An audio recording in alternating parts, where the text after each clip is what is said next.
गणित मंथन कक्षा 8 की अभ्यास कार्य पुस्तिका में हम लोग कर रहे हैं इकाई 7 युगपत समीकरण। इसके शुरू के 1 से 6 तक के प्रश्न वीडियो पार्ट 1 में और 7 से 12 नंबर तक के प्रश्न वीडियो पार्ट 2 में कर चुके हैं हम लोग। आज की शुरुआत करेंगे हम प्रश्न नंबर 13 से। इस चैप्टर के सभी प्रश्न बहुत ही इंटरेस्टिंग है, बशर्ते हम समीकरणों को बनाना समझ जाएं। चलिए शुरू करते हैं। दो संपूरक कोणों में बड़ा कोण छोटे कोण से 60 अंश अधिक है। कोणों के मान ज्ञात कीजिए। तो हम मान लेते हैं, माना बड़ा कोण x अंश और छोटा कोण y अंश है। अब चूंकि यह संपूरक कोण है इसलिए दोनों कोणों का योग हो जाएगा 180 अंश, यानी x प्लस y बराबर हो जाएगा 180। अब प्रश्न कह रहा है बड़ा कोण छोटे कोण से 60 अंश अधिक है। बड़ा कोण है x अंश, अब ये छोटे कोण से 60 अंश अधिक है, तो हम क्या करेंगे, छोटे कोण में भी 60 जोड़ देंगे तो ये दोनों कोण बराबर हो जाएंगे। तो ये बन गया x बराबर y प्लस 60। अब हमें करना क्या है, y को भी हमें बाई तरफ ले जाना है, तो इधर जाएगा तो ये माइनस में हो जाएगा, तो ये हो गया x माइनस वाई बराबर 60 अंश। अब ये दूसरा समीकरण बन गया। हमें क्या करना है, पहले समीकरण को और दूसरे समीकरण को हल कर लेना है। इसके लिए हम क्या करेंगे, इसी दूसरे समीकरण में पहला समीकरण नीचे लिख करके जोड़ लेंगे। तो हमने लिख लिया इसी के नीचे। अब जब हम जोड़ते हैं तो x में x जुड़ेगा 2x हो जाएगा और y को खत्म कर देगा, क्योंकि साइन यहाँ पे अपोजिट है, यानी प्लस माइनस से एक दूसरे काट देंगे। और इधर 60 और 180 जुड़ के हो जाएगा 240। अब 2x का मान 240 अंश है तो x का मान 120 अंश हो जाएगा।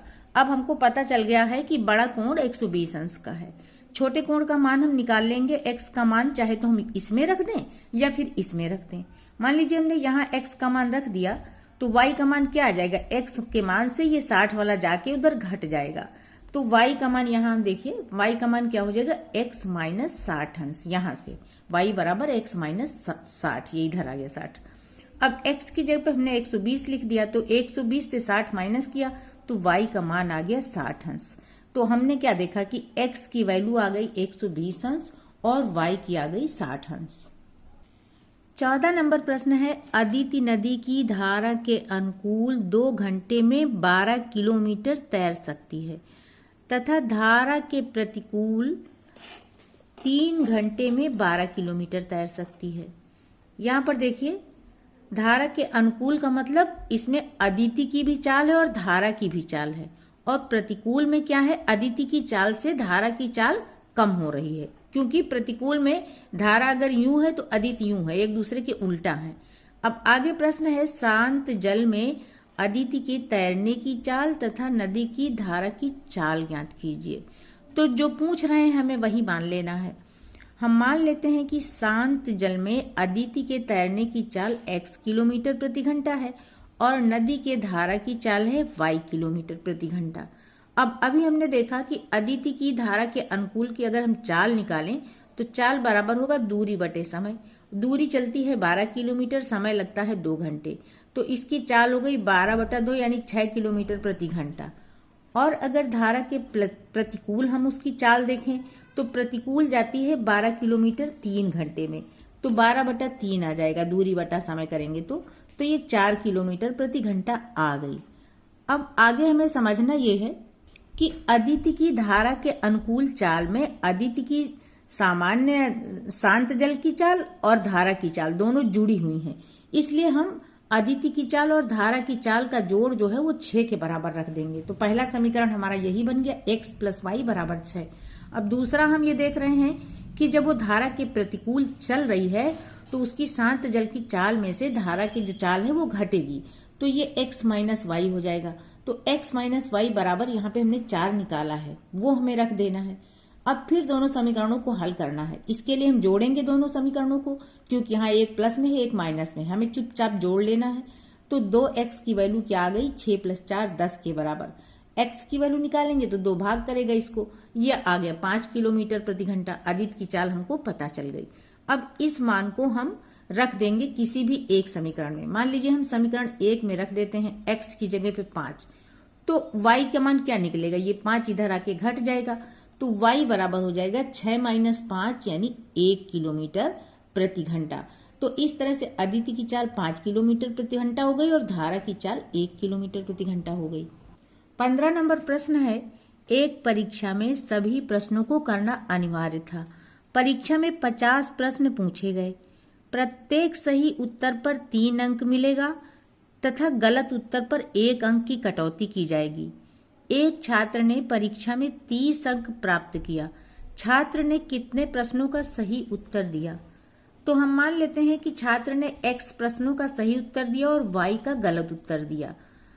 अब यहाँ पर क्या कह रहे हैं कि हर सही प्रश्न पे 3 अंक मिलेगा। x प्रश्न सही है तो 3x नंबर उसको मिल जाएंगे और हर एक गलत उत्तर पे 1 नंबर कटेगा। y प्रश्न गलत है तो y गुणा 1 यानी y ही होगा, y नंबर उसके कट जाएंगे। तो पहला समीकरण क्या बना? 3x माइनस वाई, और ये मिला के कितने नंबर है? 30। तो यहाँ पर इसको हम 30 के बराबर लिख देंगे। अब दूसरी कंडीशन क्या कह रहे हैं कि परीक्षा में 50 प्रश्न पूछे गए, तो उस बच्चे ने जितने सही प्रश्न किए और जितने गलत पूरे प्रश्न किए हैं उसने, उनका योग 50 है। तो ये क्या बन गया? x प्लस वाई बराबर 50 के है। अब हम दोनों समीकरणों को यहाँ पे हल कर लेंगे। y के गुणक बराबर हैं, इसलिए हम बड़े आराम से दोनों समीकरण जोड़ सकते हैं। जोड़ेंगे तो y को खत्म कर देगा। 4x की वैल्यू आ जाएगी 50, 30, 80 जुड़ जाएंगे दोनों। x की वैल्यू निकालेंगे तो 4 इधर भाग कर देगा, x की वैल्यू 20 आ गई। और यही पूछ रहे हैं क्योंकि प्रश्न में इतना ही पूछा जा रहा है कि छात्र ने कितने प्रश्नों का सही उत्तर दिया। तो छात्र ने 20 प्रश्नों का सही उत्तर दिया है। 16 नंबर है, प्रयागराज से वाराणसी के 2 टिकट तथा प्रयागराज से लखनऊ के 3 टिकट का कुल मूल्य ₹600 है। प्रयागराज से वाराणसी के 1 टिकट तथा प्रयागराज से लखनऊ के 1 टिकट का कुल मूल्य ₹250 है। तो प्रयागराज से लखनऊ का किराया कितना है? तो यहाँ हम मान लेते हैं कि प्रयागराज से वाराणसी का किराया 1 टिकट का है x रुपए, और ऐसे ही हम मान लेते हैं कि प्रयागराज से लखनऊ के 1 टिकट का किराया ₹y है। अब जो शर्तें हैं उन्हीं के अनुसार हमें समीकरण बना लेना है। पहले क्या करें? प्रयागराज से वाराणसी के 2 टिकट, यानी प्रयागराज से वाराणसी ये x रुपए है 1 टिकट का किराया, 2 टिकट का किराया 2x हो जाएगा। ऐसे ही प्रयागराज से वाराणसी के 3 टिकट, ये देखिए, नहीं, प्रयागराज से लखनऊ के 3 टिकट का कुल, यहाँ पर प्रयागराज से वाराणसी के 2 टिकट हैं तो 1 टिकट का किराया x रुपए है, 2 टिकट का किराया 2x रुपए हो जाएगा। ऐसे ही प्रयागराज से लखनऊ के 3 टिकट हैं, 1 टिकट का किराया y रुपए हमने माना है तो 3 टिकट का किराया 3y रुपए हो जाएगा। तो इस तरह से कुल किराया हो गया 2x प्लस 3y के, जो कि यहाँ 600 दिया हुआ है। तो हम 2x प्लस 3y को 600 के बराबर रख देंगे। आगे कह रहा है प्रयागराज से वाराणसी का 1 टिकट का किराया x रुपए है और प्रयागराज से लखनऊ के 1 टिकट का किराया y रुपए है। तो इन दोनों का जोड़ दिया है 250 रुपए। तो हम यहाँ पर लिख देते हैं x प्लस वाई बराबर 250 रुपए। अब इन दोनों समीकरणों को, इसको 1 मान लिया, इसको 2 मान लिया, इन दोनों समीकरणों को हमें हल कर लेना है। अब हमें निकालना क्या है? प्रयागराज से लखनऊ का किराया। तो प्रयागराज से लखनऊ का किराया y रुपए हमने माना है, हमें y की वैल्यू निकालनी है। तो इसलिए हम क्या करेंगे? x के गुणक बराबर करके x को खत्म कर देंगे।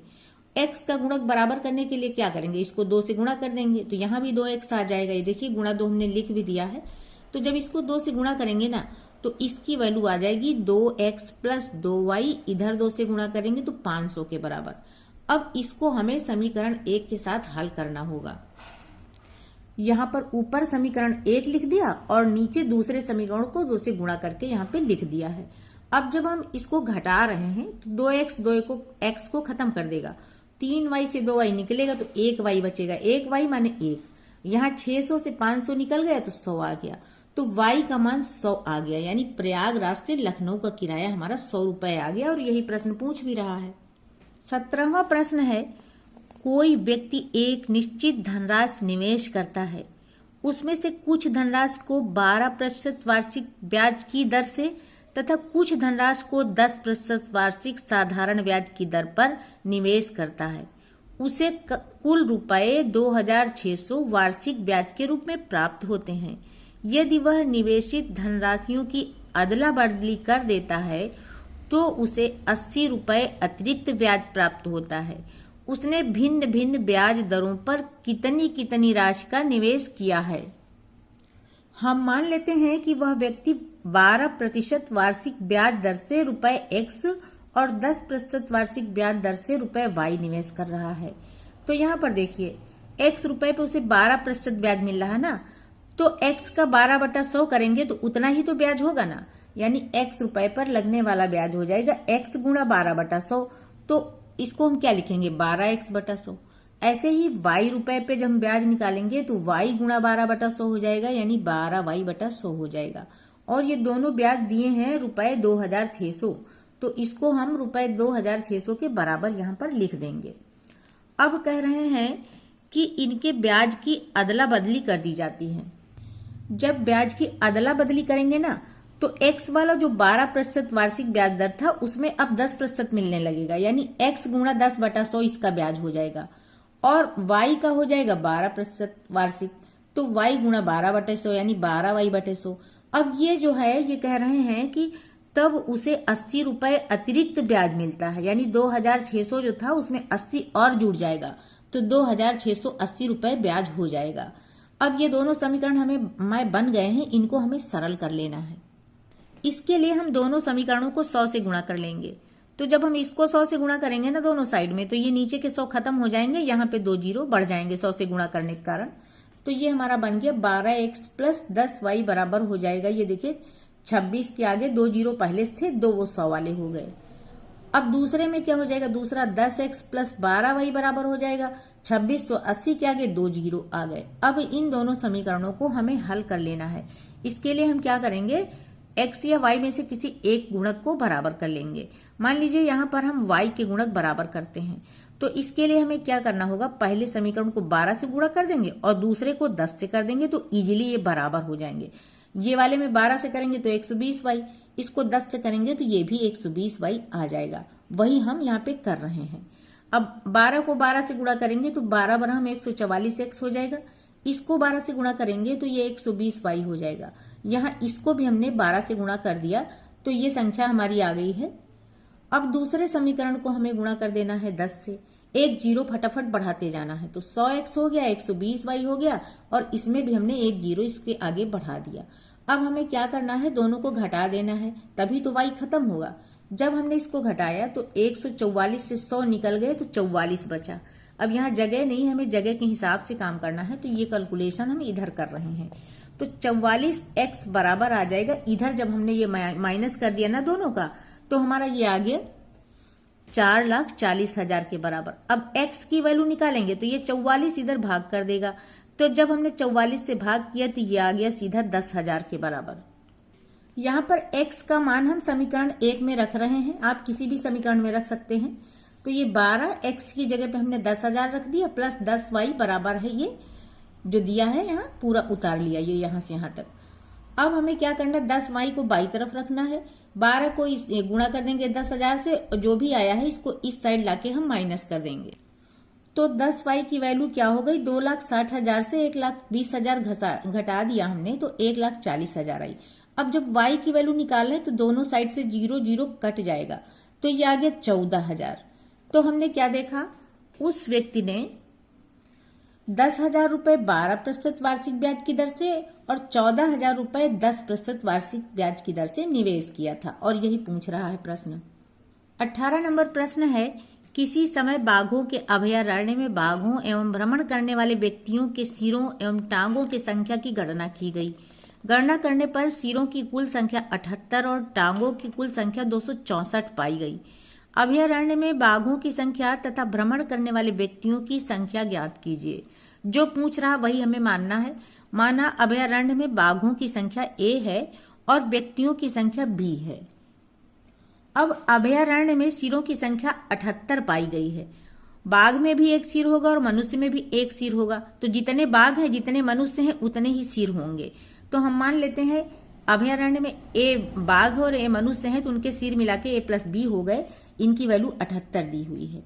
अब आगे प्रश्न कह रहा है कि कुल टांगों की संख्या 264 है, तो यहाँ पर एक बाघ के 4 टांगे हुई, तो ए बाघों में 4 ए टांगे हो जाएंगी। ऐसे ही बी व्यक्तियों में 2 बी टांगे हो जाएंगी। तो टांगों की कुल संख्या हो गई 4 ए प्लस 2 बी, जो कि 264 के बराबर दी है। अब ये दोनों समीकरण हमारी बन गई, इनको हमें हल करना है। इसके लिए हम क्या करेंगे, समीकरण 1 में 2 से गुणा कर देंगे ताकि बी की वैल्यू बराबर हो जाए। उसके बाद हम क्या करेंगे, समीकरण 2 से घटा देंगे। जब हमने समीकरण 1 में 2 से गुणा किया तो यह आ गया 2a प्लस 2b बराबर 78 गुणा 2 यानी 156। अब हमें समीकरण 2 से इसको घटाना है, जगह कम है इसलिए हम दोबारा नहीं लिखेंगे। इसी के नीचे हम समीकरण 2 को उतारे दे रहे हैं। अब हमने ऊपर ही चिन्ह बदल दिया है, चाहते तो नीचे वाले में भी बदल लेते, कोई फर्क नहीं पड़ना था। अब 4a से 2a घटे तो 2a बच गए और यहाँ 2b ने 2b को काट दिया। अब हम 264 से 156 घटाएंगे तो 108 बचेगा। a की वैल्यू निकालेंगे, 2 यहाँ भाग कर देगा 108 को, तो a की वैल्यू आ गई 54। इसका मतलब क्या है, बाघों की संख्या 54 आ गई। अब a का मान हम समीकरण 1 में मान लीजिए रख रहे हैं, तो यहाँ क्या आ गया 54 और प्लस b बराबर 78 के। ये देखिए 54 प्लस b 78 है, तो b की वैल्यू निकालेंगे, 78 से 54 माइनस हो जाएगा, b की वैल्यू आ गई 24 के बराबर। अब यहाँ हमने क्या देखा कि बाघों की संख्या 54 और कुल व्यक्तियों की संख्या 24 है। 19वां लास्ट प्रश्न है, 2 प्रत्याशियों ए और बी के मध्य हुए चुनाव में ए द्वारा प्राप्त कुल मतदान में वोट न डालने वाले मतदाताओं की संख्या के दुगने के बराबर है। ए के प्राप्त कुल मत बी को प्राप्त कुल मतों के दुगने में 4000 अधिक है। यदि कुल मतदाताओं की संख्या 18000 है, ए ने कितने मत प्राप्त किए। हम मान लेते हैं बी को x मत मिले और मतदान में वोट न डालने वाले लोगों की संख्या y है। अब प्रश्न कह रहा है कि a को प्राप्त कुल मतदान न करने वाले लोगों की संख्या के दूने के बराबर है। अब हमने माना है कि मतदान न करने वाले लोगों की संख्या y है, तो a द्वारा प्राप्त कुल मत क्या हो गए, 2y के बराबर हो गए।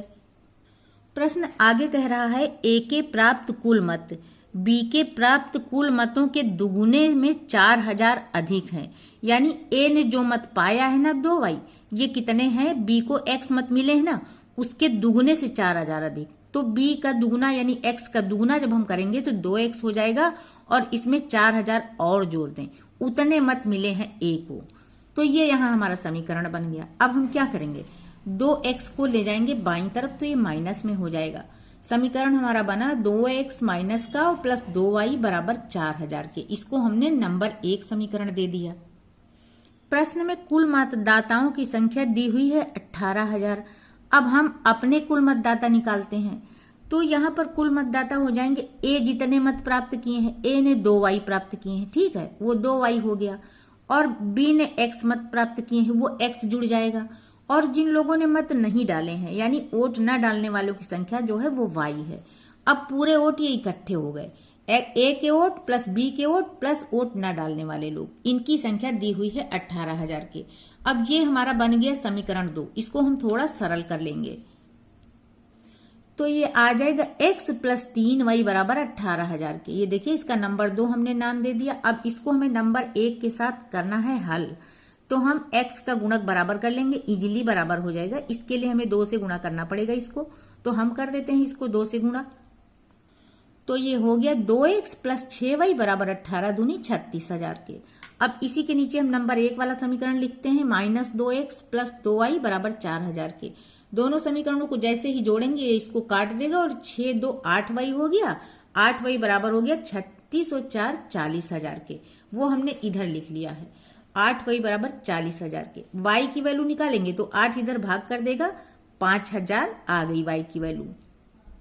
हमें पता है कि a ने कुल मत प्राप्त किए 2y, इसलिए a के कुल मत क्या हो गए 2 गुणा y, तो y की वैल्यू 5000 रखेंगे तो a ने कुल मत पाए 10000। यही हमारा आंसर हो गया।